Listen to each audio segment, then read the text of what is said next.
자, 이번 시간은 이제 교재 355페이지 보겠습니다. 상가 건물 임대차 보호법 보겠습니다. 줄여서는 상임차 보호법, 상임법이라고 할게요. 여기도 한 문제가 나오는데 42번부터 보겠습니다. 주택 임대차 보호법 내용과 거의 유사하고 차이점만 몇 개 안 되니까 그 정도만 비교하시면 될 거예요. 42번 상가 건물 임대차 보호법에 대한 설명이 다 틀린 것. 1번 2015년도 4월에 임대차 계약을 체결하는 경우 광역시 가로열고 수도권 정비계획법에 따른 과밀 억제권역에 포함된 지역과 군지역을 제외한 나머지 광역시 지역을 말합니다. 결국 인천광역시를 제외한 나머지 광역시 지역을 말하는데요. 이런 소재의 상가인 경우에 환산보증금이 2억 원 이하여야 적용된다? 아니죠. 2억 4천만 원 이하여야지만 적용되는 게 원칙입니다. 2014년 1월 1일부터 그 상가 건물이 어느 지역의 소재인에 따라서 상가 임대차 보호법이 전면적으로 적용되는 경우도 있고 일부만 적용되는 지역도 있고 구분돼서 적용됩니다. 그 밑에 해설에 제가 박스에는데 그거 외워두셔야 합니다. 2014년 1월 1일부터 서울에 있는 상가를 임대차했을 때는 4억 원 이하. 두 번째, 서울 제외한 나머지 수도권 중에서도 과밀 억제권역에 있는 상가 및 인천광역시 내에 있는 상가는 3억 원 이하. 인천광역시를 제외한 나머지 광역시 지역과 경기도 외곽 지역으로서 경기도의 용인, 안산, 김포, 광주에 있는 상가면은 이때는 2억 4천만 원 이하. 나머지 기타 지역은 뭐 인천이라 하더라도 군 지역을 포함해서 기타 지역은 전부 1억 8천만 원 이하여야지만 상가 임대차법이 적용되는 게 원칙이고 이 금액을 초과하게 되면 상임자법이 적용되지 않는 게 원칙입니다. 이때 월세가 있는 경우에는 월세 곱하기 100의 보증금을 더한 금액이 적용됩니다. 이와 같은 금액을 초과하는 경우에는 상임과 임대차보호법에 규정된 내용이 전부 적용되는 것은 아니고 일부 규정만 적용되게 됩니다. 5가지 적용되는 규정을 외워두셔야 합니다. 첫 번째는 이 지역에서 이런 금액을 초과한다 하더라도 즉 4억, 3억, 2억 4천, 1억 8천을 초과하는 경우라 하더라도 첫 번째 상가 임차인이 상가 인도와 사업자 등록을 신청하면 그 다음 날부터 제3자에 대해서 대항력 생긴다. 이거는 다 적용됩니다. 두 번째는 이 같은 금액을 초과하는 경우라 하더라도 상가 임차인 및 임차인으로부터 임차권을 승계받은 전차인은 임대차 기간 만료 전 6월에서 1월까지 사이에 상가 임대인에 대해서 계약갱신 요구할 수 있다라는 규정. 이와 같은 계약갱신 요구 규정은 초과되는 경우에도 적용됩니다.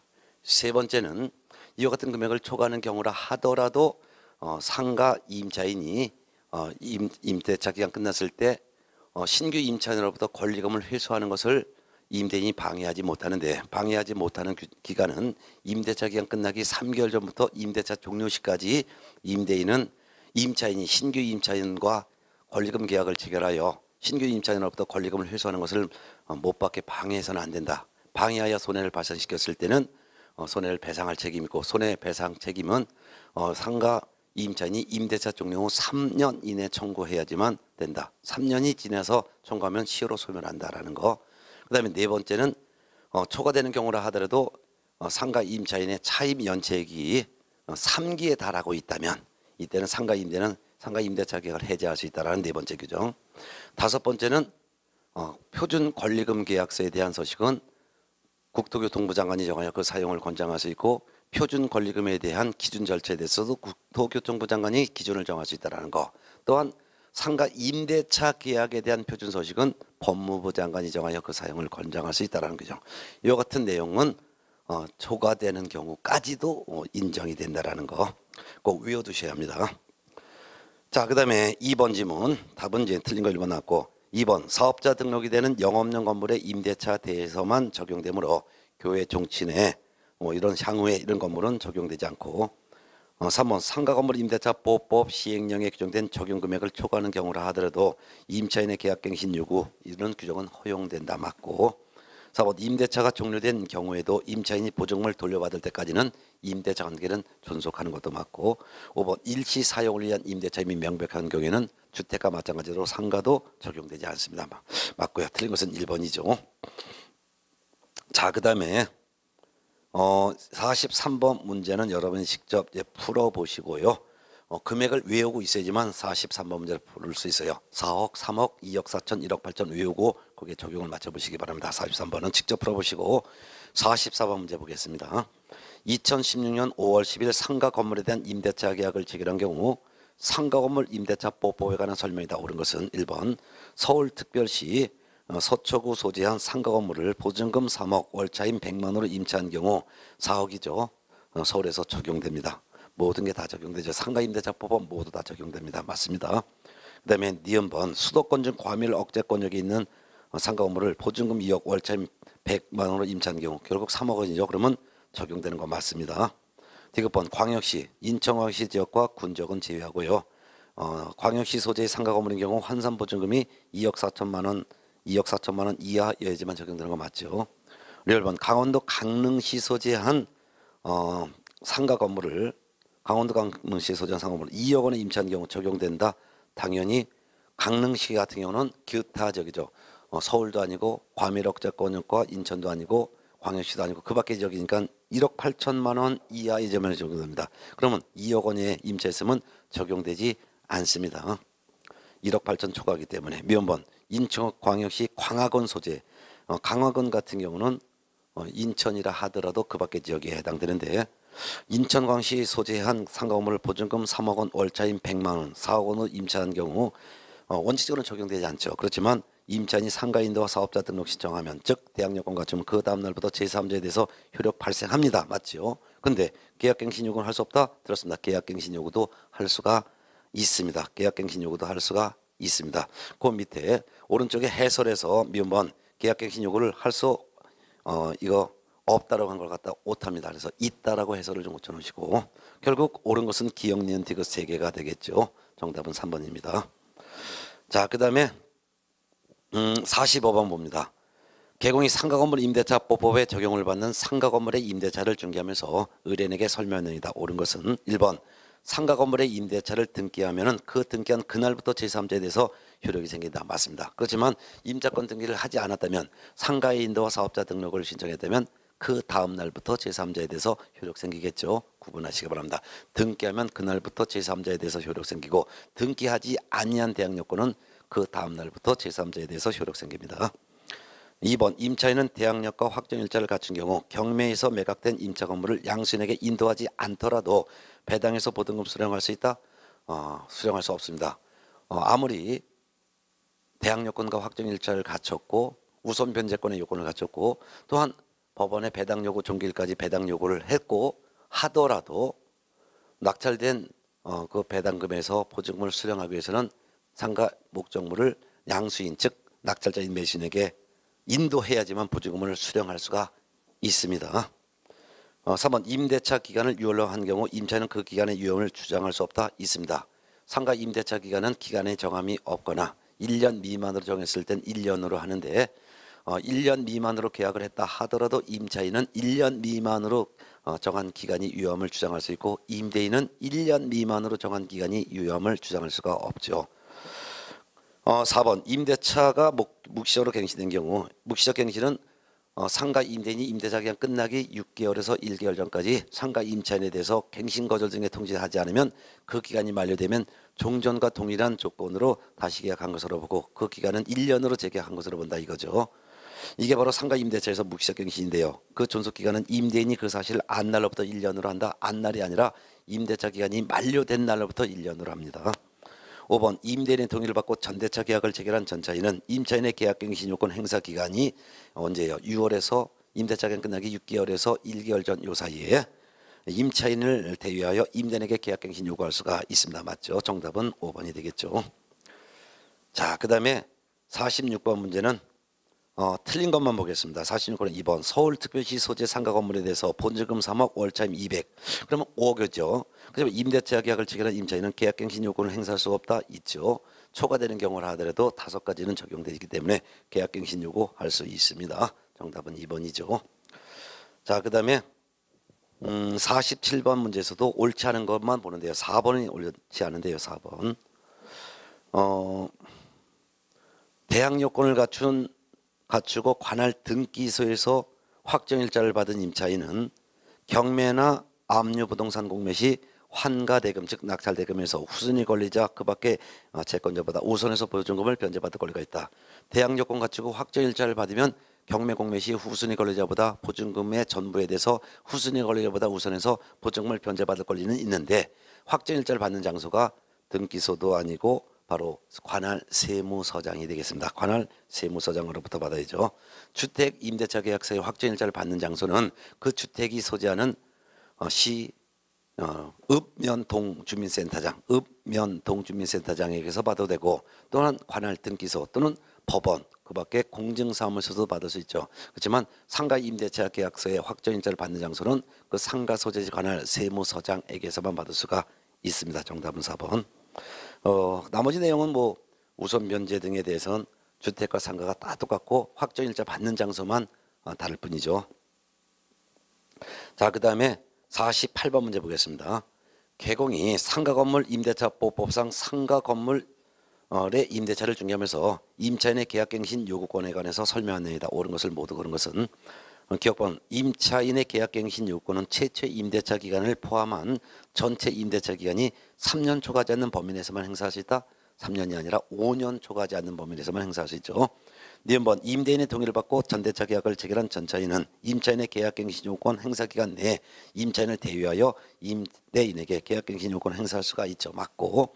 디귿번 임차인이 임대인의 동의 없이 목적 건물의 전부 또는 일부를 전대한 경우에는 임대인은 임차인의 계약갱신 요구를 거절할 수가 있죠. 맞고. 리얼번 갱신되는 임대차는 전 임대차와 동일한 조건으로 다시 계약한 것으로 봅니다. 여기까지 맞아요. 근데 차임과 보증금은 변경할 수 없다. 차임 보증금은 변경할 수가 있습니다. 결국 옳은 것은 니은번과 디귿번 두 개 정답은 3번입니다. 49번 문제는 계약갱신 요구권에 대한 거절할 수 있는 사유인데요. 49번 상가건물 임대차법상 임차인의 계약갱신 요구 시 임대인의 임차인의 계약갱신 요구를 거절할 수 있는 사유 중에서 가장 바르지 못한 것은 2번인데요. 임차인이 2기의 차임액에 달하도록 차임을 연체한 사실이 있는 경우에는 임대인은 임차인의 계약갱신 요구를 거절할 수가 없고 3기의 차임액에 달하도록 차임을 연체한 사실이 있을 때 계약갱신 요구를 거절할 수 있을 거죠. 정답은 2번이고 나머지 지문을 꼭 살펴보시기 바랍니다. 그 다음에 50번 문제 보겠습니다. 개공이 상가건물 임대차 계약을 중개하면서 상가건물 임대차 보호법에 규정된 임대인 값과 임차인 을에게 설명한 내용이다. 옳은 것은 1번 보겠습니다. 임대차는 그 등기가 없는 경우에도 임차인 을이 건물의 인도와 사업자 등록 신청 두 가지가 바로 대항 요건이죠. 갖추면 그 다음 날부터 제3자에 대해서 대항력 생깁니다. 맞죠? 그 다음 날이라는 거 주의하시고 답은 1번입니다. 2번 임차인을이 소액이 임차인인 경우 경매 등기 전까지 대항 요건을 갖추면 경락가액에서 보증금 전부를 선순위 권리자보다 우선해서 변제받을 수 있는 것은 아니고 보증금 중 일부를 선순위 권리자보다 우선해서 변제받을 수 있죠. 이것도 낙찰된 상가 건물 가액의 2분의 1 범위 안에서 보증금 중 일부를 선순위 권리자보다 우선해서 변제받을 수 있는 게 바로 경매 등기 전까지 대항 요건 갖춘 소액 임차인에 적용되는 거죠. 3번 임차인이 소액 임차인인 경우 경락가액 즉 환가 금액이라고도 말하는데요. 3분의 1 범위 안에서 보증금 중 일정액에 대해서 다른 담보 물권자, 이때 다른 담보 물권자라는 것은 선순위 물권자나 후순위 물권자를 다 포함합니다. 우선해서 변제받을 권리가 있다. 3분의 1이 아니라 2분의 1 범위죠. 4번 임대인 값과 임차인이 상가 건물의 임대차 기간을 1년 미만으로 정한 경우 임대인, 임차인 모두 그 기간의 유효를 주장할 수 없다. 임대인 값만 1년 미만으로 정한 기간이 유효를 주장할 수 없고 임차인은 1년 미만으로 정한 기간이 유효를 주장할 수가 있죠. 5번 일시 사용을 한 임대차임이 명백한 경우에 적용된다. 적용 안 됩니다. 자, 이렇게 보셨고 그 다음에 51번에서 틀린 지문이 바로 이제 2번이 틀렸는데요. 사업자 등록을 마친 상가 건물의 임차인이 폐업 신고했다가 다시 같은 상호 등록번호로 사업자 등록을 했어요. 폐업 신고한 순간 대항 요건은 이미 상실되기 때문에 대항력 우선 변제권이 다 상실된 거예요. 근데 그 경우 상가 건물 임대차보호법상의 대항력과 우선 변제권이 그대로 존속한다? 아니죠. 폐업 신고한 순간 대항력과 우선 변제권은 그대로 다 소멸 즉 상실되고 다시 대항력과 우선 변제권을 다시 대항 요건과 확정일자를 갖춰야지만 우선 변제권이 인정되고 하는 거죠. 정답은 2번입니다. 그 다음에 52번 문제는 최우소 변제금에 대한 내용인데요. 한번 보겠습니다. 52번 개업공인중개사가 2016년도 5월 10일 서울특별시에 소재하는 갑 소유의 상가에 대하여 임차인 을과 임대차 계약을 중개하면서 설명한 내용이다. 옳은 것은 자, 상가는 어디에 소재하냐? 서울. 그리고 임대인은 갑 또는 임차인은 을인데요. 2016년도에 서울 상가 임대차 계약했답니다. 1번 보증금 1억 원에 월세 300만 원. 그러면 4억 원이죠. 그러면 상가 임대차 보호법 다 적용됩니다. 따라서 이거 사업자 등록이 대상이 되는 상가 건물이면 상가 임대차 보호법 적용되지 못한다. 4억 원 이하는 다 적용됩니다. 서울에서. 2번 임대차 계약을 체결한 임차인이 건물을 인도받고 사업자 등록을 신청하면 그날 0시부터 제3자에 대해서 대항력을 행사할 수 있다. 그날 0시가 아니라 그 다음날 0시가 되겠죠. 예, 그 다음날 0시. 3번 보증금이 3천만 원이고 월세 30만 원이면 이거는 6천만 원의 임대차 계약한 거죠. 임차인이 경매 듣기 전에 대항력권을 구비했다면 상가 건물이 경매 처분될 때 경락가액의 3분의 1 범위 안에서 1,500만 원까지는 선순위 권리자보다 우선해서 변제받을 수 있다. 두 군데가 틀렸죠. 일단 최우선 변제 받기 위해서는 경매 등기 전까지 대항력권 갖추고 보증금이 소액이면 되는데 서울에서 소액 보증금은 월세가 있는 경우는 환산 보증금을 적용합니다. 주택에서는 소액 임차인 적용할 때 월세는 적용하지 않고 보증금만 갖고 소액 임차인을 판단하는데 상가는 월세가 있으면 월세 곱하기 100 거기에 보증금을 더합니다. 그러면 월세가 30만 원이고 보증금이 3천만 원이면 6천만 원이 되죠. 그러면 6천이면 서울에서는 6,500만 원 이하면 소액 임차인에 해당되기 때문에 소액 임차인에 해당됩니다. 이런 경우 낙찰된 상가 건물가액의 3분의 1이 아니라 2분의 1 범위 안에서 그것도 1,500만 원까지가 아니라 2,200만 원까지 최우선적으로 배당을 받을 수가 있게 되는 거죠. 예. 그래서 그 밑에 상가 임대차 보호법상 2014년 1월 1일 이후에 선순위 저당권이 설정된 경우에 소액 임차인의 범위를 다 외워두셔야 합니다. 서울 같은 경우는 6,500만 원 이하인 경우 낙찰된 환가 금액의 2분의 1 범위 안에서 2,200만 원까지 서울을 제외한 수도권 중 과밀 억제권역과 인천 광역시 내에 있는 상가는 5,500만 원 이하인 경우 낙찰된 건물 가격의 2분의 1 범위 안에서 1,900만 원까지 인천 광역시를 제외한 나머지 광역시는 3,800만 원 이하의 임차인이어야 되고 낙찰된 금액의 2분의 1 범위 안에서 1,300만 원까지 그 밖에 나머지 지역은 3천만 원 이하의 임차인이어야 되지만 되고 낙찰된 금액의 2분의 1 범위 안에서 1,000만 원까지 요거를 외워두셔야 될 것입니다. 그 다음에 4번 질문 임대인은 임차인이 임대차 기간 만료 전 한 달 전까지 행하는 계약갱신 요구에 대하여 정당한 사유 없이를 거절하지 못한다. 내용은 맞지만 임차인이 계약갱신 요구할 수 있는 기간인 임대차 기간 끝나기 한 달 전까지가 아니라 임대차 기간 만료 전 6월에서 1개월 전까지죠. 임대차 기간 만료 전 6월에서 1월까지 사이에 행하는 계약갱신 요구에 대해서 정당한 사유 없이 거절하지 못한다 해야죠. 5번 보증금의 증액 청구는 청구 당시의 차임 또는 보증금의 100분의 9를 초과하지 못한다. 맞죠? 정답은 5번이 되겠습니다. 자, 그 다음에 53번 문제 볼까요? 개업공인중개사가 보증금 5천만 원, 월차임 100만 원으로 하여 상가건물 임대차 보호법에 적용되는 상가건물의 임대차를 중개하면서 임차인에게 설명한 내용이다. 옳은 것은 해놨습니다. 1번 임차인의 계약갱신 요구는 전체 임대차 기간이 2년 초과하지 않는 범위 내에서만 행사할 수 있다. 5년 초과하지 않는 범위 내에서 행사할 수 있죠.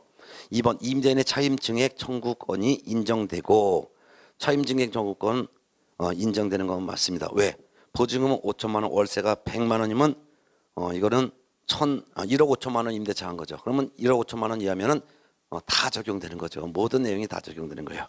근데 여기까지 적용되는데 10만 원까지만 증액 청구가 인정된다. 10만 원까지가 아니라 12만 5천 원까지 인정됩니다. 그 밑에 해설에서는 환산 보증금이 1억 5천만 원의 100분의 9인 13만 5천 원까지 인정된다 했는데 13만 5천 원까지 추가 인상이 되는 것이 아니라 12만 5천 원까지라고 해야 될 것입니다. 그 이유가 한번 계산해 볼게요. 자, 이 경우에 보증금이 5천만 원이고 월세가 100만 원입니다. 53번 문제. 그 해설이 좀 틀렸는데요. 보증금이 5천만 원이다. 그러면 보증금 5천만 원 더하기 월세가 100만 원이에요. 월세 100만 원 곱하기 100 하면은 이게 1억이죠. 그럼 합치면 얼마가 됩니까? 이게 1억 5천만 원이죠. 1억 5천만 원에 100분의 9, 100분의 9니까 9%를 말한 거예요. 9%까지만 증액되는 거죠. 그러면 계산해 보면 1억 5천만 원의 9%면은 1억의 9%는 900만 원. 그다음에 5천만 원의 9%는 5945. 그럼 얼마 됩니까? 1350만 원이 되는 거죠. 1350만 원.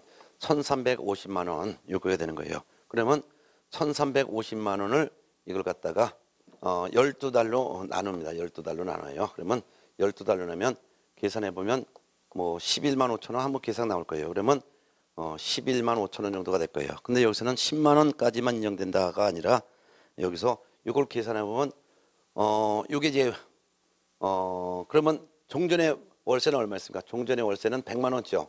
100만 원에서 월세는 얼마까지 되냐? 월세를 하면은 계산해 보세요. 13 135에다가 이걸 나눠서 12로 하면 1, 그러면 12, 그러면 15가 나오고, 그 다음에 또 1이 되죠. 그러면 12 하면은 3이 나오죠. 그러면은 1, 2 하면은 1, 그 다음에 2 하면은 1, 24가 나오고, 그 다음에 5가 나오죠. 그러면은 12한, 그 다음에 12를 5 해볼까요? 그러면 4 해볼까요? 그럼 4, 1사는 4, 48. 이 정도 나오나요? 그럼 112만 4천 원 정도가 되겠죠? 그렇죠? 112만 4천 원이니까 고전의 월세 100만 원에서 얼때까지 가냐? 112만 4천 원이니까 12만 4천 원 정도까지가 가능하죠. 그래서 여기서는 10만 원까지만 증액이 인정되는 것이 아니라 10만 원을 초과해서도 결국 이 차이가 100만 원하고 112만 4천 원이면은 얼마 차이가 납니까?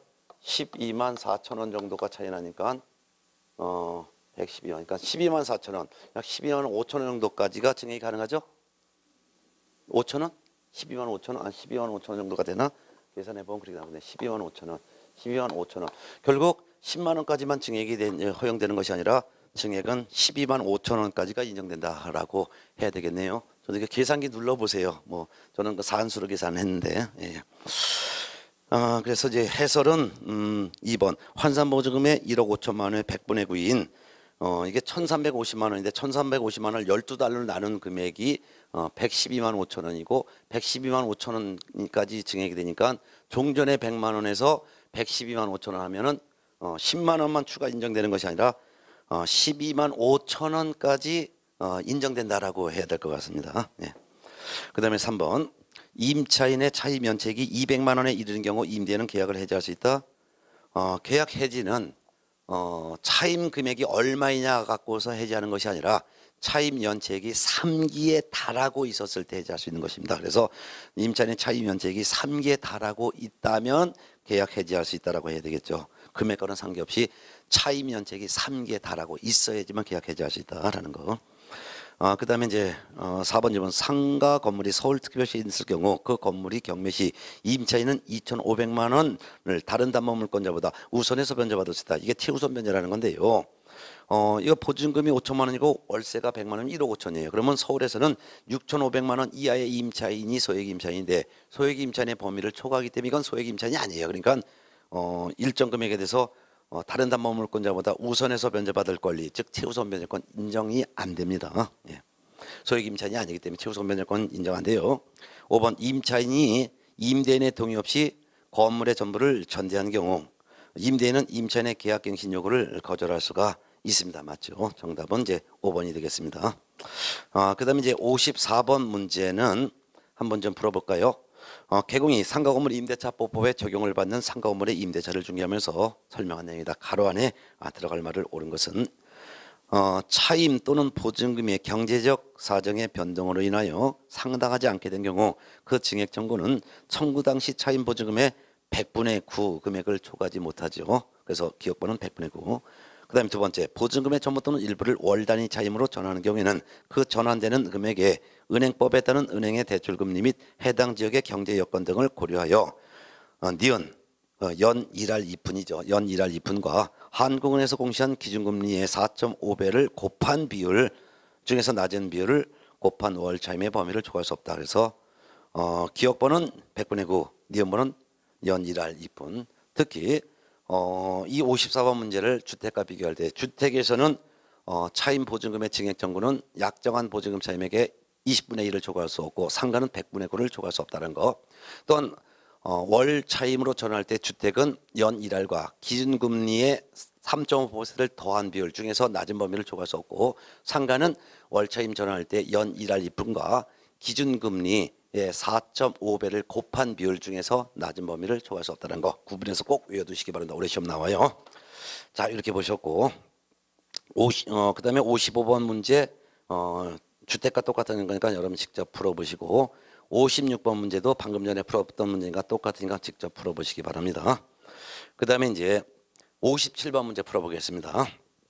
57번 개공이 의뢰인에게 상가건물 임대차보법에 대해서 설명한 내용이다. 틀린 것은 1번 권리금 계약이란 신규 임차인이 되려는 자가 임차인에게 권리금을 지급하기로 하는 계약을 말합니다. 맞고, 2번 임차인의 차임 연체기 3기에 달하는 때는 임대는 계약을 해지할 수가 있습니다. 맞고, 3번 국토교통부 장관은 권리금에 대한 감정평가의 절차 방법 등에 관한 기준을 고시할 수가 있죠. 맞고, 4번 국토교통부 장관은 권리금 계약을 체결하기 위한 표준권리금 계약서를 정하여 그 서식을 정하여 사용 권장할 수 있죠. 맞죠?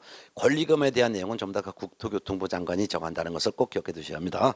그런데 5번 국토교통부 장관은 보증금 차임액, 임대차 기간 수선비 분담 등의 내용이 기재된 상가건물 임대차 표준계약서를 정하여 그 사용을 권장할 수 있다.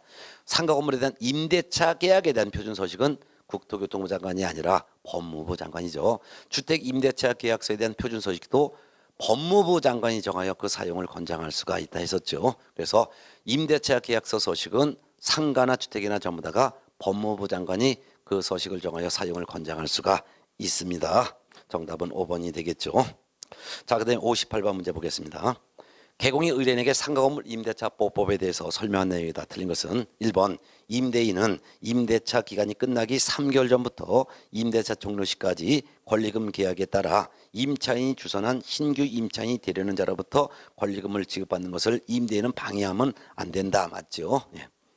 2번 임대차 목적물인 상가건물이 대규모 점포 또는 준대규모 점포의 일부이거나 또는 공유재산인 경우 그 밖에 임차인이 3기의 차임액에 해당하는 금액에 이르도록 차임을 연체한 사실이 있는 등에는 그게 바로 임차인의 계약갱신 요구에 대해서 임대인이 그 계약갱신 요구를 거절할 수 있는 사유가 있는 경우 전체를 다 포함합니다. 이런 경우에는 위 일의 내용을 적용하지 않는다. 그러니까 임대는 임차인이 권리금 회수하는 것을 방해할 수가 있다 뜻입니다. 그래서 원칙적으로는 임대인은 임차인이 임대차 기간 3개월 전부터 임대차 종료 시까지 사이에 임차인이 신규 임차인으로부터 권리금을 회수하는 것을 임대인은 방해하면 안 되는데 다만 예외적으로 방해해도 된다. 어떤 경우냐? 임차한 건물이 대규모 점포 또는 준대규모 점포 또는 공유재산을 임차한 경우, 두 번째는 상가 임차인의 계약갱신 요구에 대해서 상가 임대인이 그 계약갱신 요구를 거절할 수 있는 그런 사유가 있을 때도 임대인이 임차인이 신규 임차인으로부터 권리금을 회수하는 것을 못 받게 임대는 방해할 수가 있다는 거 꼭 알아두셔야 되겠죠. 또한 이와 같은 경우는 전대차의 경우에는 적용하지 않는다는 것도 알아두셔야 합니다. 그래서 권리금 회수 기회 보호는 전대차의 경우에도 적용되지 않습니다. 그다음에 3번 임대인이 우위를 일반하여 임차인에게 손해를 발생한 때는 그 손해를 배상할 책임이 있습니다. 맞고, 4번 우위 3의 경우 그 손해 배상액은 신규 임차인이 임차인에게 지급하기로 한 권리금하고 임대차 종료 당시의 권리금 두 가지 중에서 낮은 금액을 넘지 못합니다. 맞고, 5번 우위 3에 따른 임대인에게 손해배상을 청구할 수 있는 권리는 임대차 종료한 날로부터 1년 이내에 행사하지 않으면 희호로 인하여 희호의 완성으로 소멸한다. 1년이 아니라 임대차 기간 종료된 날부터 3년 이내 청구하지 않으면 그 권리는 시효로 소멸하지요. 주의할 것은 여기서 3년도 중요하지만 임대차 종료한 날부터 3년이라는 거, 권리금 계약한 날로부터가 아니라 임대차가 종료한 날로부터 3년 이내 손해배상 청구하지 않으면 시효로 인하여 청구권은 소멸한다는 거. 정답은 5번을 붙으시기 바랍니다. 59번 문제. 개공이 의뢰인에게 상가건물 임대차 보호상 권리금 회수 기회 보호에 대해서 설명한 내용이다. 틀린 것은 1번 임대인은 임차인이 주선한 신규 임차인이 되려는 자에게 권리금을 요구하거나 또는 임차인 주선한 신규 임차인이 되려는 자로부터 권리금을 수수하는 행위를 해서는 안 되죠. 이게 못 받게 방해하는 수법이에요. 또한 임대인은 임차인이 주선한 신규 임차인이 되려는 자로 하여금 임차인에게 권리금을 지급하지 못하게 하는 행위, 이거 해도 안 되겠죠. 이것도 못 받게 방해하는 수법이에요. 3번 임대인은 임차인이 주선한 신규 임차인이 되려는 자에게 상가 건물에 관한 조세, 공과금 또는 주변 상가 건물의 차임 보증금 그 밖에 부담에 따른 금액에 비추어 현저한 고액의 차임 보증금을 요구하여 임대차 계약을 요구하는 행위, 이거 해서도 안 되죠. 주변에 비해서 너무 높은 금액을 새로 들어오려는 임차인에게 요구한다면 신규 임차인은 임대차 계약 자체를 포기할 수밖에 없고, 신규 임대차 계약을 포기하게 되면 권리금 계약 자체를 체결하지 않을 수 있기 때문에 임대인은 임차인이 주선한 그 신규 임차인이 되려는 자에게 너무 높은 보증금 차임을 요구해서는 안 된다 그 말이죠. 맞죠? 4번 임대인은 정당한 사유 없이 임대인이 정당한 사유 없이 임대인이 임차인이 주선한 신규 임차인이 되려는 자와의 임대차 계약을 거절하는 행위를 해서는 안 되는 거죠. 맞죠? 여기선 임대인은 정당한 사유 없이 임대인이, 요거는 지우셔도 괜찮을 것 같네요. 예, 그래서 4번 지문에서는 임대인은 정당한 사유 없이 임차인이 주선한 신규 임차인이 되려는 자와의 임대차 계약을 체결하는 임대차 계약을 거절하는 행위를 해서도 안 되죠. 예. 그래서 임대인이, 요거는 지우시는 게 바랍니다. 그러니까 결국은 임대인은 임차인 주선한 신규 임차인과의 임대차 계약을 체결을 해야 된다 이거예요. 그래야지만 임차인은 신규 임차인과 권리금 계약을 체결하여 권리금을 회수를 할 수 있게 한 거죠. 5번 임대인이 선택한 신규 임차인이 임차인과 권리금 계약을 체결하고 그 계약에 따라 권리금을 지급받게 하는 행위 해서는 안 된다? 아니죠. 이건 해도 되죠. 임대인이 주선한 신규 임차인이 지금의 임차인과 권리금 계약 체결하고 그 임차인이 임대인이 주선한 신규 임차인이 되는 사람과 권리금을 이미 회수해버리면은 임차인은 권리금 다 회수했으니까 손해 입을 일이 없으니까 이런 건 해도 됩니다. 정답은 5번이 되겠죠. 예. 자, 그 다음에 60번 문제 보겠습니다. 상가 건물 임대차 보호상 임차인이 주선한 신규 임차인이 되려는 자와의 임대차 계약 체결을 임대인이 거절하면 안 되는데 거절할 수 있는 사유가 몇 가지가 있죠. 그럼 거절할 수 있는 사유로 볼 수 없는 것.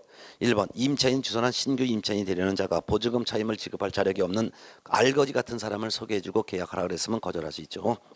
2번 임차인 주선한 신규 임차인이 되려는 자가 임차인으로서 의무를 위반할 우려가 있거나 그 밖에 임대차를 유지하기 어려운 상당한 사유가 있는 깡패 같은 사람을 소개시켜 주었다면 임대차 계약 거절할 수 있죠. 3번 임대차 목적물인 상가 건물을 1년 6개월 이상 영리 목적으로 사용하지 않았다면 이거는 권리금 자체가 없으니까 임대인은 임차인이 주선한 신규 임차인과의 임대차 계약을 거절할 수가 있겠죠. 4번 임대인이 선택한 신규 임차인이 임차인과 권리금 계약을 체결하고 임차인이 그 권리금을 이미 지급했다면 이때는 이제 임차인은 임대인이 주선한 신규 임차인이 되는 사람으로부터 권리금을 이미 다 받았기 때문에 이때는 임대인은 임차인이 주선한 신규 임차인과의 임대차 계약을 거절할 수가 있겠죠. 요 네 가지가 바로 임대차 계약을 임대인은 신규 임차인 주선한 사람과 임대차 계약을 거절할 수 있는 사유가 되겠습니다. 네 가지. 그 외에는 없습니다. 따라서 5번 임대인이 선택한 신규 임차인과 임차인이 권리금 계약을 체결한 경우, 여기서 과자를 갖다가 이라고 고쳐놓으세요. 임대인이 선택한 신규 임차인과 지금 임차인이 권리금 계약을 체결한 경우, 이런 경우에는 뭐 권리금 계약을 체결하는 것은 뭐 돈 받을 수가 있으니까 괜찮겠지. 이건 거절할 수 있는 사유가 아니죠. 정답은 5번이 되겠습니다. 네. 자, 그 다음에 61번 문제를 한번 좀 풀어볼까요? 상가임대차보법의 마지막 문제가 되겠습니다. 상가건물 임대차보법에 관한 설명이 다 옳은 것은 몇 개인가? 기억번 임대인이 목적 건물의 일부를 개축하기 위해서 점유 회복이 필요한 경우에 임차인의 계약갱신 요구를 거절할 수 있다? 없습니다. 임차 건물의 전부 또는 대부분을 철거하거나 재건축을 하기 위해서 필요한 경우에는 계약갱신 요구를 거절할 수 있지만 목적 건물의 일부를 개축하거나 목적 건물의 일부를 철거하는 경우에는 계약갱신 요구를 거절할 수가 없습니다. 예. 니은번 서울특별시에 소재한 상가 건물에 대해서 보증금 3억, 월차임 200 합치면 5억 원이 되겠죠. 임차한 임차인은 상가 건물의 인도 및 사업자 등록 마치면 그 다음 날부터 제3자에 대해서 효력 생기다. 맞죠? 맞습니다. 자, 그렇지만 주의할 것은 상가 임차인이 서울에 있는 상가 임차인이 보증금 만일 3억, 월차임 200 하면 5억이 되죠. 이런 경우에 상가 임차인이 대항 요건과 임대차 계약 증서상의 확정일자를 갖춰놨다 하더라도 경매시의 후순위 권리자보다 우선해서 보증금을 변제받을 권리가 없으며, 또한 이와 같은 5억으로 서울에서 계약했다면 이때는 보증금 차임액의 100분의 9를 초과하여 증액 요구할 수도 있으며 월 차임으로 전환할 때도 연 일할 이품과 기준금리의 4.5배를 곱한 배수 중에서 그 낮은 범위를 초과할 수 없다는 규정이 적용되지 않기 때문에 이를 초과해서도 월세로 전환할 수 있는 것이며 임대차 기간 끝났을 때 보증금을 반환하지 않았을 때 임차인은 임차권 등기 명령 신청 자체를 할 수가 없으며 뭐 이런 것들이죠. 예, 이런 것도 같이 알아두셔야 돼요. 그래서 초과되는 경우에 적용되는 것은 5가지로 제한된다는 거 외워두세요. 예. 그 외에는 초과되는 경우 적용되지 않습니다.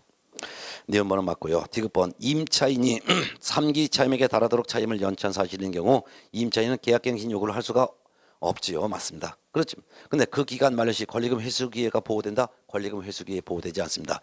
권리금 회수 기회가 보호되려면은 전제 조건이 임차한 건물이 대규모 점포, 준대규모 점포 또는 공유 대규모 점포, 준대규모 점포 공유 상가 건물이 아닌 상가 건물을 임차해야 되고 또한 임차인의 계약갱신 요구에 대해서 임대인이 거절할 수가 없어야지만 계약 임차인이 신규 임차인으로부터 권리금을 회수하는 것을 임대인이 방해하지 못하는 것입니다. 따라서 임차인이 3개 차임액에 달하도록 차임을 연체한 사실이 있다면 이거는 임차인의 계약갱신 요구를 임대인이 거절할 수 있는 사유고 이런 경우에는 임차인은 권리금 회수 기회에 보호되지 않기 때문에 임대인은 임차인이 권리금을 회수하는 것을 못 받게 방해할 수가 있습니다. 네.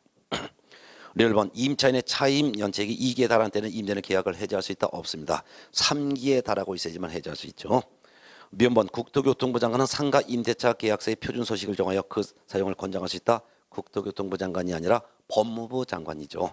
결국 옳은 것은 니은번 하나밖에 없고 답은 1번이었습니다. 자, 그러면 상가 건물 임대차법에 대한 내용을 이렇게 해서 문제를 정리했고 이제 상임차법 내용도 민법과 똑같기 때문에 내용이 쉬웠습니다. 주임자법과 상임자법은요 1, 2차 같이 하시는 분은 복습할 필요가 없고요. 그냥 상식으로 풀으셔도 주임자법, 상임자법을 틀리는 사람은 한 명도 없습니다. 그냥 기초로 풀으셔도 됩니다.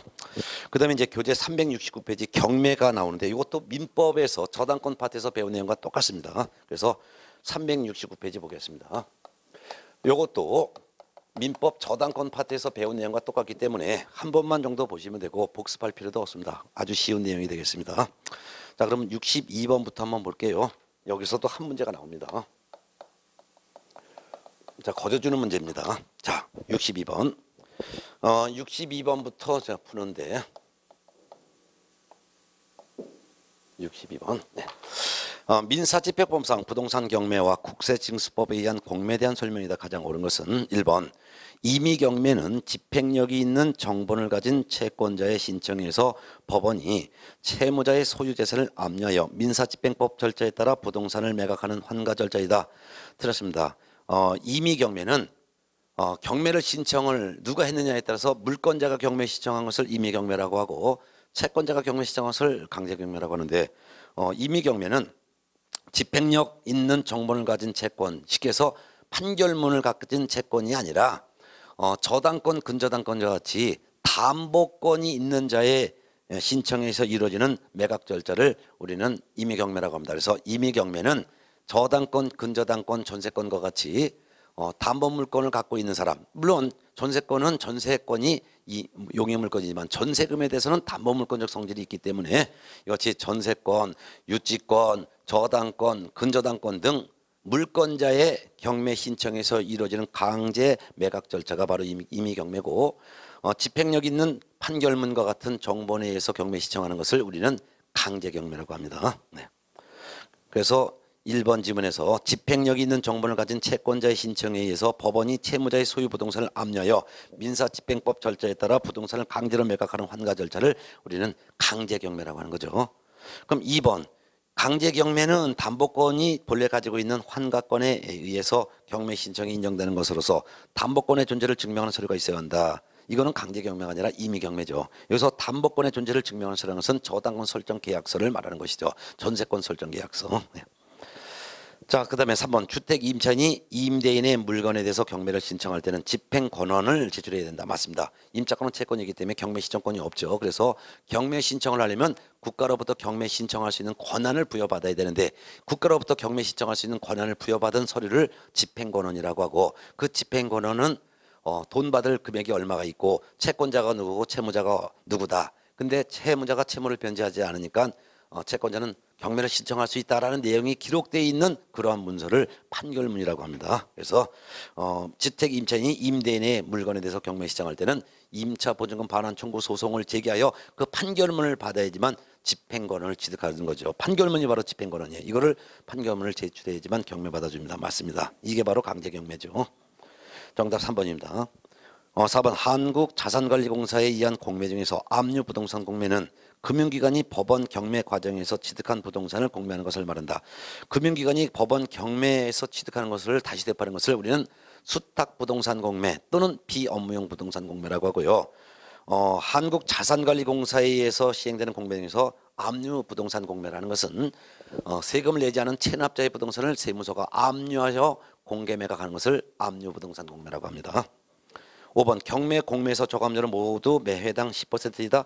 공매만 매회당 10%고 경매는 법원에서 직권으로 저감료를 정하는데 보통 한 20% 저감료를 정할 뿐 경매에서 저감료는 10% 20%로 단정할 수가 없습니다. 그래서 지금 현재 경기도 고양에서 이루어지는 지역 또는 서부권에서는 지금 저감률이 30%고 서울은 20%, 또 일부 지방은 25% 저감률이 각 법원마다 다 달리 적용하고 있습니다. 그래서 경매는 보통 한 20% 전후에서 저감률이 결정되는데 공매는 무조건 매당 10%인 차이점이 있습니다. 정답은 3번이죠. 그 다음에 63번 문제 보겠습니다. 개공이 법원의 부동산 경매관에서 의뢰인에게 설명한 내용이다. 틀린 것은 1번 기일 입찰에서 매수 신청의 보증 금액은 매수 신고 가격의 10분의 1로 한다. 아니죠.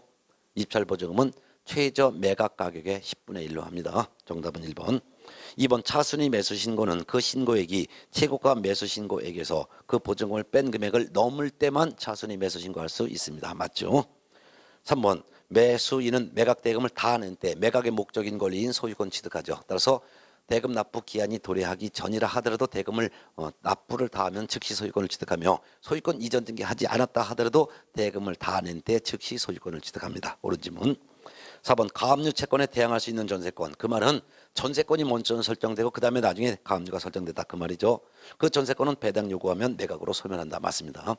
경매가 끝나면은 경매 설정된 부동산에 설정된 권리 중에서 6개는 무조건 소멸되는데 그 6개 무조건 소멸되는 권리를 말소 기준 권리가 될 수 있다는 거예요. 그 6가지 무조건 소멸되는 권리 외워두셨죠. 저당권, 근저당권, 담보가 등기, 가압류 등기, 경매 등기, 압류. 이거는 매각으로 무조건 소멸돼요. 그리고 요 무조건 소멸되는 권리와 함께 그 이후에 설정된 권리도 다 매각으로 소멸되고 이 무조건 소멸되는 6권리보다 가지 권리보다 먼저 설정된 건 매수인이 인수해야 됩니다. 다만 예외적으로 이와 같이 무조건 소멸되는 저당권, 근저당권, 담보가 등기, 가압류, 경매 등기, 압류보다 먼저 설정된 전세권 또는 임차권은 원칙적으로는 매수인 낙찰자가 인수해야 되지만 다만 배당 요구하게 되면 소멸합니다.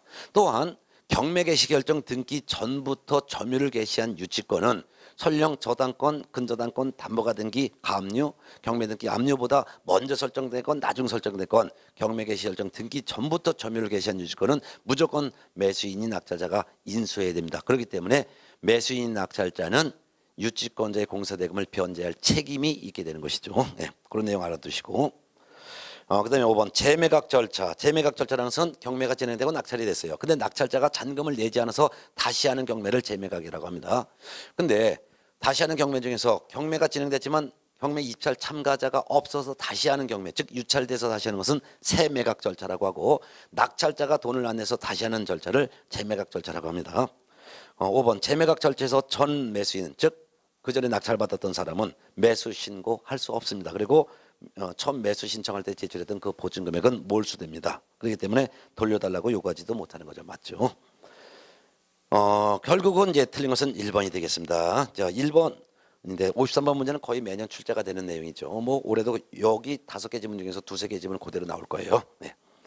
자, 그다음에 64번 문제는 이제 권리 분석에 대한 내용인데요. 64번 부동산 경매에 있어서 매각 부동산의 권리에 관한 설명이다. 틀린 것은 1번 매각 부동산의 모든 저당권, 담보가 등기는 다 소멸됩니다. 무조건 소멸되는 권리 6가지에 해당되기 때문에 다 소멸되는 거 맞죠? 저당권과 담보가는 다 매각으로 소멸됩니다. 맞고.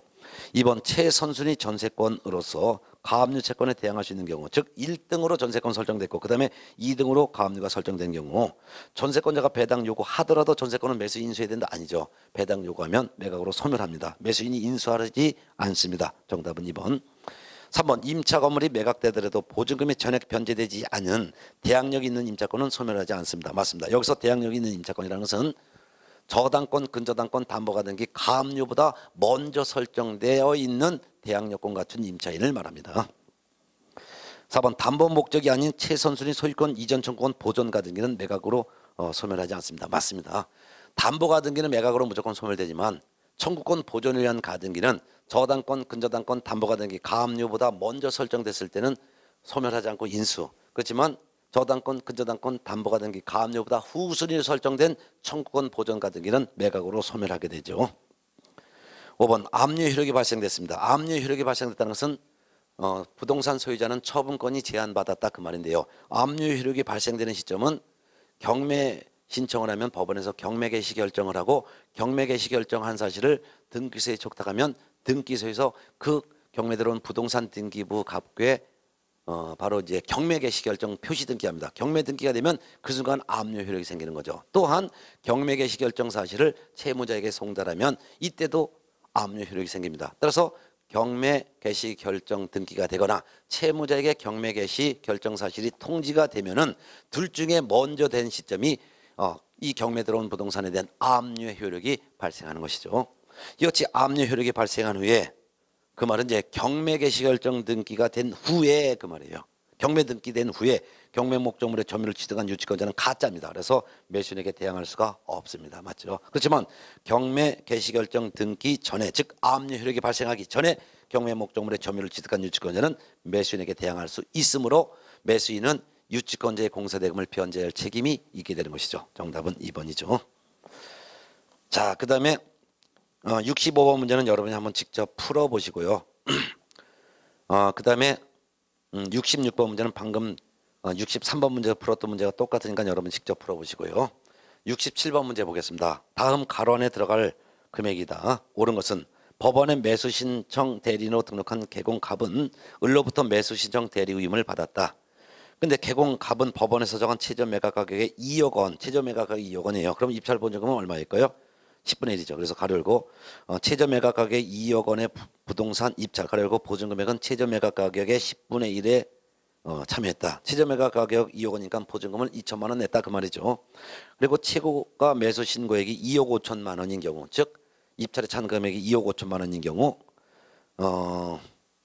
최고가 매수 신고액이 2억 5천만 원인 경우 이 경우 개공갑이 을의 차순위 매수 신고를 대리하려면 그 신고액이 얼마를 넘어야 되냐. 자, 보증금이 최저 매각 가격이 2억이니까 보증금은 2천만 원 냈어요. 근데 최고가 매수 신고 금액은 2억 5천이에요. 그럼 2억 5천만 원 최고가 매수 신고 금액에서 입찰 보증금 2천만 원을 넘는 금액으로 매수 신고한 자만이 차순위 매수 신고할 수 있으니까 2억 3천만 원을 넘은 금액으로 입찰 참가한 사람만 차순위 매수 신고할 수 있죠. 정답은 5번, 3번이 되겠습니다. 네. 자, 그다음에 이제 68번 문제는 권리 분석에 관련된 내용의 문제 내보겠습니다. 중개법인이 민사집행법에 의한 경매관에서 설명한 내용이다. 틀린 것은 1번 지상권, 지역권, 전세권 및 등기된 임차권은 저당권, 압류채권, 가압류채권에 대항할 수가 없는 경우에는 매각으로 소멸한다. 맞습니다. 그 말은 저당권, 압류채권, 가압류채권에 대항할 수 없다는 말은 저당권, 압류, 가압류 이건 전부 다 무조건 소멸되는 거죠. 무조건 소멸되는 거리보다 뒤에 설정된 지상권, 지역권, 전세권, 등기된 임차권은 이건 매각으로 소멸하는 거죠. 맞죠? 무조건 소멸되는 저당권, 가압류, 압류와 함께 뒤에 설정된 지상권, 지역권, 전세권, 임차권도 같이 소멸하기 때문입니다. 2번 미등기 건물도 강제 경매 대상이 될 수가 있죠. 맞습니다.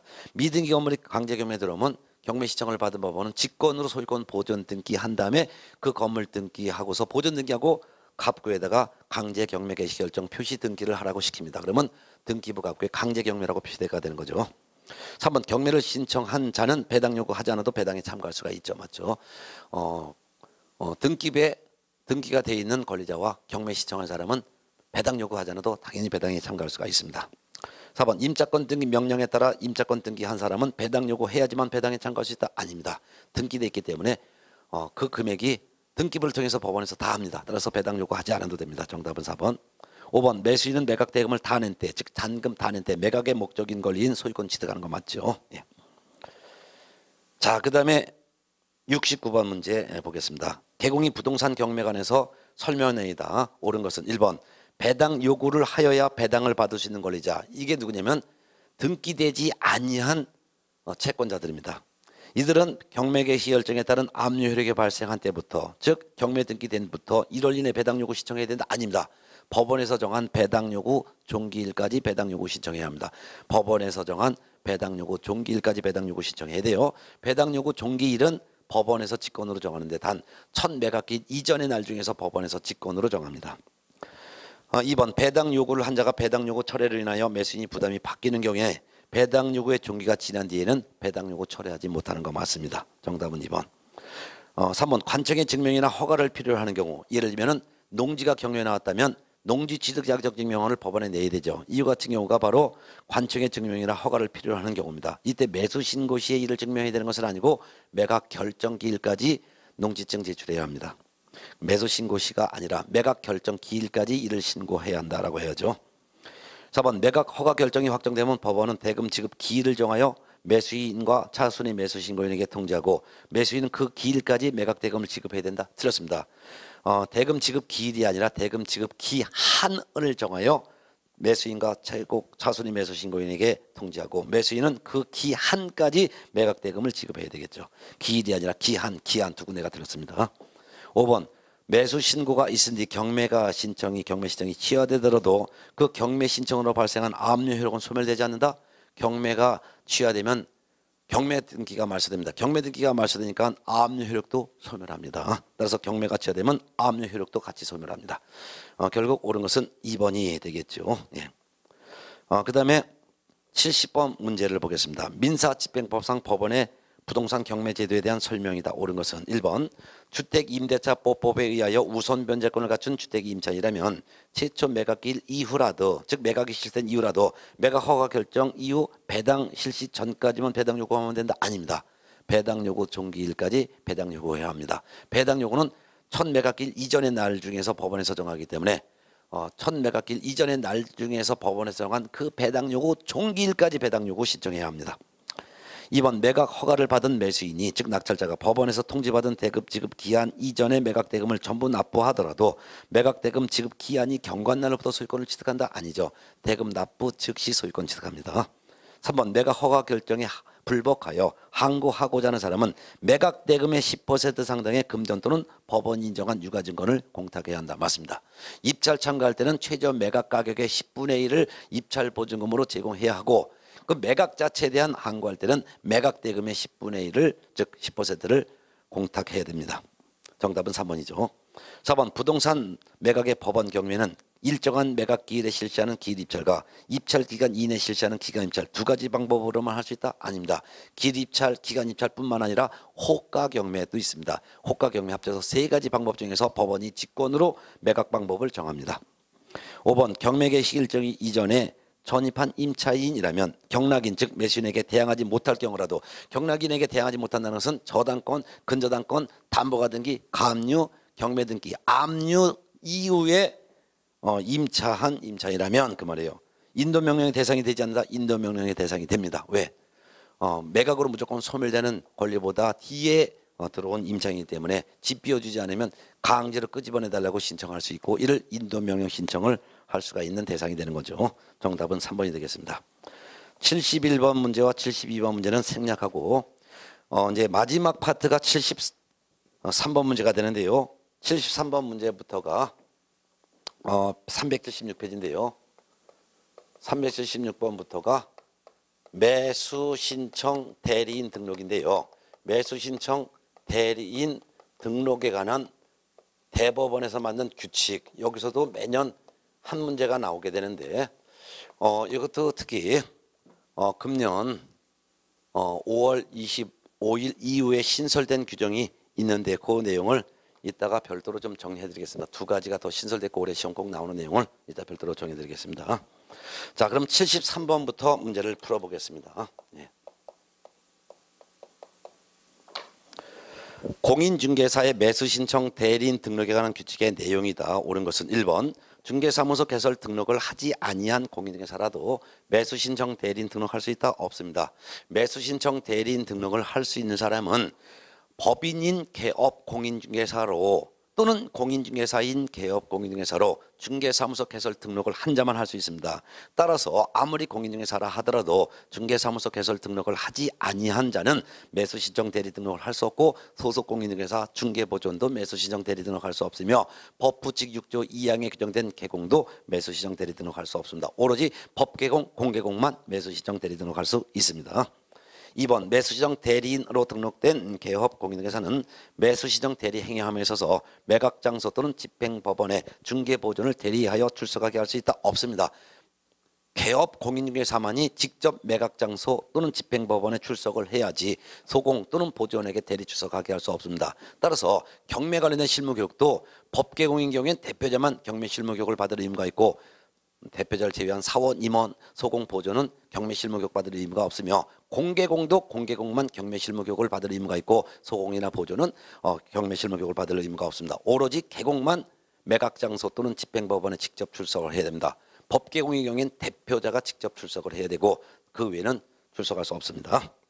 3번 매수신청 대리인이 되고자 하는 법인인 개공은 주된 사무소가 소재하는 곳을 관할하는 지방법원장에게 매수신청 대리 등록해야 한다. 맞죠? 매수신청 대리 등록은 사무소 소재지 관할 지방법원장에게 해야 되는 거 맞죠? 정답은 3번.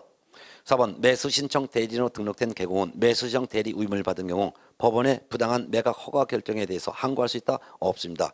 매수신청 대리 등록한 개공이 할 수 있는 일은 매각 기일에 할 수 있는 것만 할 수 있는 겁니다. 매각 기일에 할 수 있는 것은 7가지밖에 없는데 그걸 외워두고 있어야죠. 첫 번째는 입찰표를 작성하여 제출할 수 있는 거 대리할 수 있다. 두 번째 입찰 보증금 제공을 대신할 수 있다. 세 번째 차순위 매수 신고를 대리할 수 있다. 네 번째는 입찰에 참가했을 때 낙찰받지 못했을 때 냈던 그 보증금의 반환 요구를 대신할 수 있다.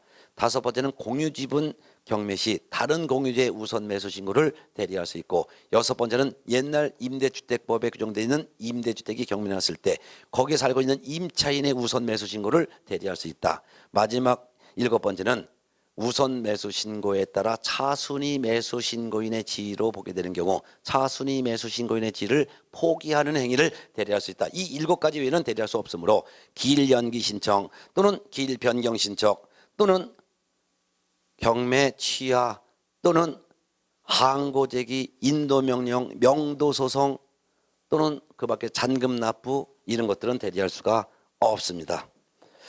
따라서 항고 대리할 수 없습니다. 5번 매수 신청 대리인으로 등록된 개공은 본인의 인감증명서 첨부된 우임장과 매수 신청 대리인 등록증 4번을 한 번 제출하면 그 다음 날부터는 대리 행위마다 또 대리권을 증명할 필요가 없다. 매 사건마다 제출해야 됩니다. 그래서 매수신청 대리 행위라는 개공은 매 사건마다 본인의 인감 증명서가 첨부되어 있는 우임장과 매수신청 대리 등록증 4번을 매 사건마다 내야 됩니다. 다만 예외적으로 같은 날 같은 장소에서 대리 행위를 동시에 할 때만 하나의 서면으로 대리할 수 있고 그 외에는 매 사건마다 대리권을 증명하는 문서를 매 사건마다 내야 됩니다. 정답은 3번이 되겠죠. 74번 문제 볼게요. 중개법인의 중개업 A와 매수정 대리업 B에 대한 비교 설명이다. 틀린 것은 1번 등록 처분 기간 다릅니다. 맞습니다. 중개업 등록 시청하면 7일 내에 등록해 줍니다. 그리고 등록 사실을 통지해 줍니다. 그렇지만 등록증은 등록 후 업무 개시 전에 보증을 설정하여 신고해야지만 등록증 주죠. 그런데 매수시정 대리 등록을 신청하면 14일 내에 매수신청인으로 대리인 등록을 해주고 매수시정 대리인 등록증도 14일 내에 교부하죠. 다릅니다. 중개업 등록은 7일 내, 매수시정 대리 등록에 대한 기간은 처리해주는 기간은 14일 다르죠. 2번 업무 보증과 관련하여 설정 시기는 다르지만 설정할 최소 금액은 동일합니다. 맞습니다. 중개업에 대한 보증 설정은 중개사무소 개설 등록이 된 후 업무 개시 전. 그리고 금액은 법개공은 2억, 공개공은 1억. 근데 매수 신청 대리인 등록을 신청하려면 먼저 등록 신청하기 전에 경매 관련된 보증을 미리 설정해야 되고 그 설정 금액은 법인은 2억 원 이상, 공개공은 1억 원 이상. 따라서 보증 설정 시기는 다르지만 금액은 같다. 맞죠? 3번 업무정지 기간 동일하다. 틀렸습니다. 중개업에 대한 업무정지 기간은 6개월 범위 안에서 정해지지만 매수 신청 대리에 대한 업무정지 기간은 1월 이상 2년 이하 범위 안에서 정해집니다. 정답은 3번. 4번 취급할 수 있는 중개대상물의 범위는 대상물건의 범위는 동일하다. 맞습니다. 중개대상물의 범위는 토건, 입공강 5가지고요. 법원 경매물건 대신 참가해주는 물건도 토건, 입공강. 따라서 중개대상물과 매수시장 대리대상물은 범위가 똑같습니다. 5번 업무적도 동일합니다. 맞습니다. 법계공, 공개공은 전국에 있는 중개대상물을 중개할 수 있고 또한 매수신청 대리 등록한 법계공과 공개공은 전국 법원에서 파는 토건, 입공강에 대해서 대리 행위할 수 있습니다. 똑같습니다. 정답은 3번이 되겠죠. 자, 그 다음에 75번 문제 보겠습니다. 공인중개사의 매수신청 대리인 등록 등에 관한 규칙 내용이다. 틀린 것은 1번. 공인중개사는 중개사무소 개설 등록하지 않으면 매수신청 대리 등록할 수가 없고 맞고. 2번. 개업 공인중개사가 매수신청 대리를 위임받은 경우 당해 매수신청 대리 대상물 경제적 가치에 대해서 위임인에게 설명하지 않아도 된다. 설명해야 되죠. 그래서 2번 틀렸고 3번 중개업 그다음에 의의를 갖다가 또는이라고 써놓으시기 바랍니다. 의의를 갖다가 또는 의의를 지우고 또는. 그래서 3번 읽어본다. 중개업 또는 매수신청 대리업의 폐업 신고로 인하여 매수신청 대리인 등록이 취소된 후 3년이 지나지 아니한 자는 매수신청 대리 등록을 할 수 없다. 있습니다. 본래 매수신청 대리인 등록이 취소되면 3년간 다시 매수신청 대리 등록을 할 수가 없지만 다만 중개업의 폐업 신고 또는 매수신청 대리업의 폐업 신고로 인하여 매수신청 대리 등록이 취소됐을 때는 이를 적용하지 않습니다. 따라서 중개사무소 개설 등록을 다시 하면 곧바로 다시 매수신청 대리 등록을 또 할 수가 있습니다. 결국 틀린 것은 2번도 3번도 두 개가 틀렸습니다. 네. 그래서 그렇게 알아두시고 틀린 거 답 2번과 3번 두 개입니다. 그 다음에 4번 질문. 공인중개사는 매수시정 대리 행위에 있어서 개공은 매수시정 대리 행위에 있어서 매각장소 집행법원에 직접 출석을 해야 되는 거 맞고 5번. 개공은 매수시정 대리에 대한 업무정지 받을 때는 업무정지 받은 사실을 중개사무소 출입문에 표시해야 됩니다. 맞습니다. 중개업에 대한 업무정지 받은 사실은 표시할 의미가 없지만 매수신청 대리에 대한 업무정지 받은 사실은 출입문에 표시해야 됩니다.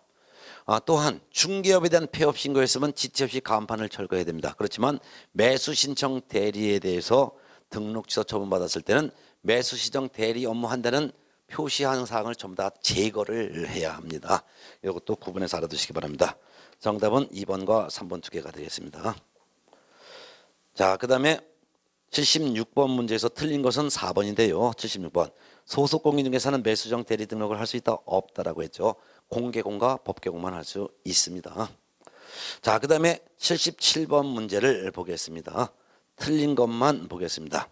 2번이 틀렸는데요. 개공은 매수신청 대리를 위임받은 경우 당해 매수정 대리 대상물의 경제적 가치에 대해서 위임인에게 설명하지 않아도 된다. 설명해야 된다 그랬죠. 위임을 받았을 때 5가지를 설명해야 됩니다. 물권, 경제부 5가지를 설명해야죠. 물, 대상 물건의 표시, 권리관계, 경제적 가치, 그 다음에 제한받는 사항, 그 다음에 부담 인수해야 될 사항.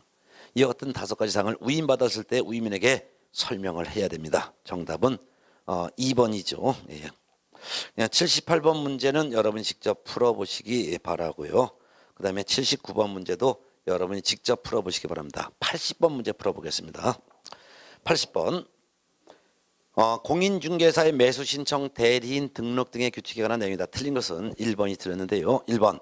매수신청 대리인 등록을 하고자 하는 개공은 지방법원장이 지정하는 교육기관에서 부동산 경매 관련된 실무교육을 받아야 한다. 틀렸습니다.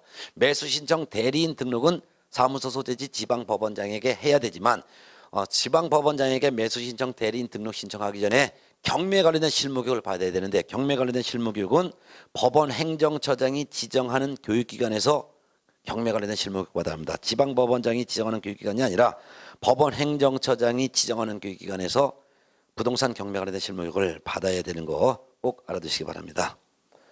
그 다음에 이제 요거 이제 1번이 이제 틀린 것으로 보시고 나머지 문제는 직접 풀어보시기 바랍니다. 예. 그 다음에 82번 1번 문제 여러분 직접 풀어보시고요.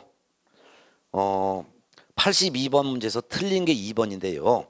2번을 잠깐 봤더니 82번에서 공인중개사법령상 중개사무소 개설 등록에 필요한 실무교육을 이수하고 1년이 경과되지 아니한 자는 매수신청 대리인으로 등록하기 위해서 경매 관련된 실무교육을 별도로 받지 않아도 된다? 받아야 되는 거죠. 중개업에 대한 실무교육과 상관없이 경매 관련된 실무교육을 별도로 받아야 되는 것입니다.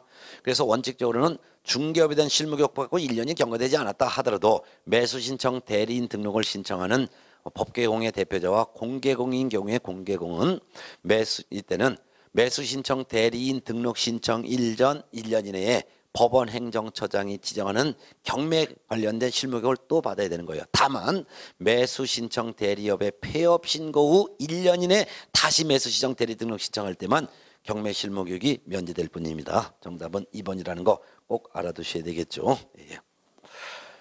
자, 그 다음에 83번 문제 여러분이 직접 풀어보시고 84번도 여러분이 직접 풀어주시기 바랍니다.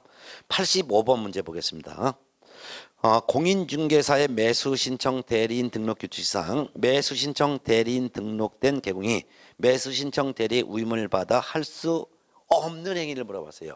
할 수 있는 행위는 그 밑에 해설로다가 매각기일날 할 수 있는 7가지만 할 수 있다 그랬죠. 7가지 외에는 못합니다. 따라서 4번 잔금 납부는 매각기일날 하는 게 아니기 때문에 할 수가 없습니다. 정답 4번이고요. 이거 중요하니까 알아두시고 86번 문제도 거의 중요하고 매년 나옵니다. 86번 공인중개사의 매수신청 대리인 등록 규칙상 매수신청 대리 업무를 수행하는 개공의 금지행위에 해당하지 않는 거. 하지 말아야 될 금지행위 중에서 1번 차순위 매수신고하는 행위. 이건 대리행위를 할 수 있는 행위죠. 이건 할 수 있는 행위입니다. 이건 금지하지 않습니다. 그렇지만 2번 매수신청 대리인이 된 사건에 있어서 매수신청인으로서 매수신청하는 행위 이거 하면 안 되겠고 2번 다른 개공의 명의를 사용해도 안 되고 4번 이중으로 매수신청 대리인 등록해도 안 되고 5번 동일 부동산에 대해서 이해관계가 다른 2인 이상의 대리인이 되는 행위를 해서는 안 된다는 거. 요거 정답은 1번인데요. 그럼 매수신청 대리 등록한 개공이 하지 말아야 될 금지행위 이거 7가지가 있는데 그걸 머릿속에 정리하셔야 합니다. 정리해볼까요? 첫 번째는 이중으로 매수신청 대리인 등록을 신청하는 행위를 해서는 안 된다. 두 번째는 매수신청 대리인이 된 사건에 있어서 매수신청인으로서의 매수신청을 하는 행위를 해서도 안 된다. 세 번째는 동일 부동산에 대해서 이해관계가 다른 2인 이상의 대리인이 되는 행위를 해서도 안 됐다. 네 번째는 다른 개공의 명의를 사용해도 안 된다. 다섯 번째는 매수신청 대리인 등록증을 타인에게 양도돼서도 안 된다. 여섯 번째는 사건 카드라든가 또는 매수 대리 확인 설명서에 허위 내용을 기재해도 안 된다. 이런 것들을 해서 안 되죠. 그 밖에도 뭐 담합하는 행위를 하는 행위, 입찰 방해를 해서는 안 된다. 이런 거를 기억해 두셔야 되겠죠. 자, 그 다음에 87번 문제 여러분이 직접 풀어보시고 그 다음에 88번 문제도 중요합니다.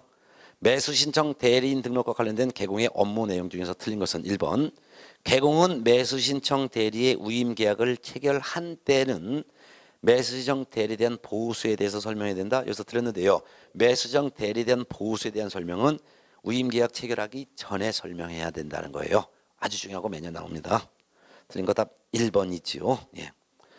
그 다음에 2번 개공은 위임을 받은 때는 매수신청 대리 대상물의 표시 물권 경제부라고 했죠. 물 대상 물건의 표시 권리관계 그 다음에 대상 매수 신청 대리 대상물의 경제적 가치 그 다음에 제한사항 그 다음에 매수 신청인이 부담 인수해야 될 권리에 대해서 위임인에게 성실 정확하게 설명하고 설명의 근거 자료 제시해야 된다. 맞죠? 그럼 위임계약 체결하기 전에는 1번 위임계약 체결하기 전에 보수를 미리 설명해야 되는 것이고 위임을 받았을 때는 물권 경제부를 설명해야 되는 것이죠. 그 다음에 3번 개공은 위임계약을 체결했습니다. 위임계약 체결했을 때는 그 물권 경제부 위임인에게 설명한 사항을 서면으로 작성하여 서명 날인하고 그 위임인에게 교부해야죠. 그리고 이 서면을 매수대리 확인 설명서라고 하는데 사건 카드와 같이 철회해서 5년도 보존해야 된다는 것도 알아두셔야죠. 4번 매수정 대리된 업무정지 처분 기간은 1월 이상 2년 이하 범위 안에서 지방법원장이 정합니다. 맞고 5번 매수신청 대리 등록한 개공은 그 사무소의 명칭이나 간판에 고유한 지명 등 법원 행정처장이 인정하는 특별한 경우를 제외하고는 법원의 명칭이나 휘장을 표시하면 안 돼요. 그렇다면 반대라면 법원 행정처장이 인정하는 특별한 경우가 있다면 법원의 명칭이나 휘장을 표시해도 된다는 뜻이기도 하죠. 예, 정답은 1번입니다. 89번 문제, 그 다음에 90번 문제는 여러분 직접 풀어보시고 그 다음에 91번 문제도 여러분 직접 풀어보시기 바랍니다. 예. 그 다음에 93번 문제가 중요합니다. 93번 문제 마지막 문제가 되네요. 경매 대상 부동산에 대해서 매수정 대리 업무를 수행한 개공이 예규에 따라 받을 수 있는 수수료를 보수라고 합니다. 실비에 대한 설명이 다 틀린 것은 1번 개공은 매수 신청 대리에 관하여 우이민으로부터 예규에서 정한 보수표의 범위 안에서 소정의 보수를 받습니다. 이때 보수 외의 명목으로 돈 또는 금전을 즉 물건을 받거나 예규에서 정한 보수 이상을 받아서는 안 됩니다. 맞고요. 2번 개공은 보수표와 보수에 대해서 우이민에게 우임계약 체계를 전에 미리 설명해야 되는 거였는데 여기서 우임계약을 체결한 때 설명하는 것이 아니라 우임계약 체결하기 전에 설명해야 된다 그랬죠. 그래서 2번이 틀렸는데요. 개공은 보수표와 보수에 대해서 우임인에게 우임계약 체결한 때가 아니라 우임계약을 체결하기 전에 미리 설명해야 됩니다. 답은 2번. 3번 개공은 보수를 받은 경우 예규에서 정한 양식에 의한 영수증을 작성해서 서명 날인한 후 우임인에게 교부해야 됩니다. 맞고요. 4번 이때 서명 날인에는 공인중개사법에 따라 등록한 인장을 사용해야 됩니다. 맞습니다. 그래서 매수신청 대리 업무하기 위한 별도의 인장을 또 등록하지는 않습니다. 5번 보호수의 지급 시기 올해 시험 꼭 나와요. 이거 개정된 거고 신설된 거예요.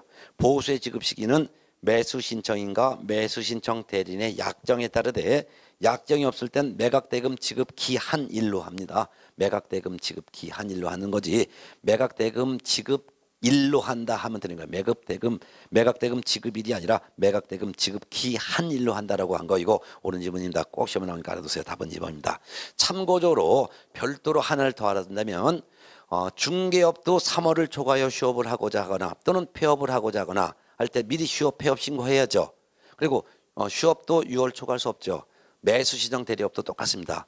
매수시정 대리업도 3월을 초과하여 3월을 초과하여 휴업을 하고자 할 때 또는 폐업을 하고자 할 때 또는 휴업한 중개업을 재개하고자 할 때 또는 휴업한 중개업의 기간을 변경하고자 할 때도 역시 매수정 대리업도 휴업, 폐업, 재개 기간 변경 신고를 미리 해야 되며 매수정 대리업에 대한 휴업도 6월을 초과할 수 없도록 했습니다. 요거는 중개업에 대한 휴업과 휴업기간 제한 규정이 똑같으니까 같이 이번에 신설된 규정이니까 알아두시기 바랍니다. 네. 이렇게까지 해서 공인중개사법 및 중개실무 문제를 싹 다 풀어드리고 해설을 드렸습니다. 이 문제 내용을 확실히 이해했으면 뭐 특별한 하자가 없는 한 100점이 거의 나올 거예요. 실수로 1개 정도는 틀릴 수 있어도 2개 이상 틀리지는 않을 겁니다. 그러면 이렇게 해서 정리를 마쳤습니다. 다음 시간에는 이제 꼭 시험에 나오는 문제들만 제가 실전 문제를 나눠드리고 여러분과 같이 해설을 해드리겠습니다. 여러분 꼭 마무리 정리 잘 하셔서 모두 합격하시기 바랍니다. 그러면 꼭 출제되는 내용의 문제를 다음 시간부터 같이 문제 풀 테니까 그 문제를 풀면서 여러분의 실력을 체크하시고 여러분의 꼭 실수하지 않도록 정리하시기 바랍니다. 고맙습니다.